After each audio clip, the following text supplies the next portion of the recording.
Kim shaharda yashashni xohlamaydi deysiz? Ayniqsa oltin kvadrat nomini olgan kvartaldan hamma yo'g'ini o'zingizga moslab olsa bo'ladigan korobka holidagi uy bo'lsa yo'q demasdingiz-a? Laykni gupulatib yog'dirib yuboradigan taklif bilan keldim. 9 qavatli binoni 4-qavatida joylashgan 60 kvadrat metrli shu uyni ko'ring. Pishig'ishdan qurilgan, mustahkamligidan xotirjam bo'lavering. Ichidagi eshiklari ham o'rnatib qo'yilibdi.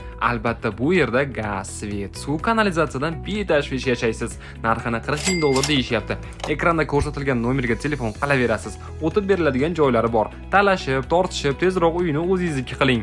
Balkondan juda ham chiroyli manzara ko'rinar ekan. Parkovkalari ham mashina joylashishga qulay qilingan ekan.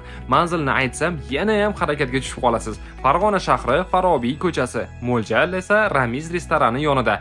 Hoffman magazinini tepasida joylashgan. Videoni sizga yoqqani aniq. Xuddi shunaqa lokatsiya qidirib yurgan do'stlarga shu videoni jo'natib qo'yaylik.